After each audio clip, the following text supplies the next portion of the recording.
আসসালামু আলাইকুম, সবাইকে স্বাগতম আমিনাস কিচেনাতে। আজ আপনাদের সাথে শেয়ার করব একটি পাস্তা রেসিপি।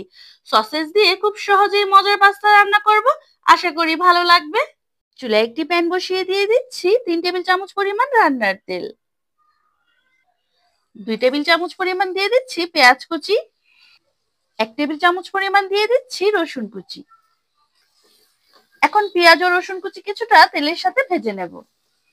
পেঁয়াজ ও রসুন কিছুটা ভাজা হলে দিয়ে দেব বাজার থেকে কেনা চিকেন সসেজ। আমি এখানে 1 কাপ পরিমাণ ব্যবহার করছি। এখন তেলের সাথে কিছুক্ষণ ভেজে নেব। এখন দিয়ে দিচ্ছি 1 কাপ পরিমাণ গাজর ও ফুলকপি। আপনারা আপনাদের পছন্দ অনুযায়ী যে কোনো সবজি ব্যবহার করতে পারেন। আমি সবজিটাকে হালকা একটু সেদ্ধ করে নিয়েছি। হাফ চা চামচ পরিমাণ দিয়ে দেব লবণ। কিছুক্ষণ ভেজে নেব। এখন দিয়ে দেব সেদ্ধ করে রাখা 2 কাপ পরিমাণ ম্যাকারনি পাস্তা। সসেজ ও ভেজিটেবলের সাথে মিক্স করে নেব। 1 টেবিল চামচ পরিমাণ দিচ্ছি সয়া সস। 2 টেবিল চামচ পরিমাণ দিচ্ছি টমেটো সস। হাফ চা চামচ পরিমাণ দিচ্ছি গোলমরিচের গুঁড়ো।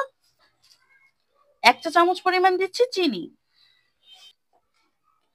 1/4 চা চামচ পরিমাণ লাল মরিচের গুঁড়ো। 1/4 চা চামচ পরিমাণ টেস্টিং সল্ট। 4-5টি কাঁচামরিচ ফালি করে দিয়ে দিচ্ছি। 1 চা চামচ পরিমাণ দিচ্ছি অরিগানো।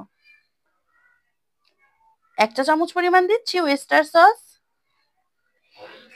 এখন সবকিছু ভালো মতো মিক্স করে নিলেই তৈরি হয়ে যাবে চিকেন সসেজ ম্যাকারনি। রান্নাটি শেষ, এখন গরম গরম পরিবেশনের পালা। অত সহজেই তৈরি করে নিলাম সসেজ দিয়ে ম্যাকারনি পাস্তা। সসেজের পরিবর্তে চিকেন অথবা ডিম দিয়েও এই একইভাবে এই পাস্তা রান্না করতে পারবেন। সহজভাবে রেসিপিটি শেয়ার করেছি। আশা করি ভালো লাগবে। সবাই সুস্থ থাকবেন, ভালো থাকবেন। আসসালামু আলাইকুম, আল্লাহ হাফেজ।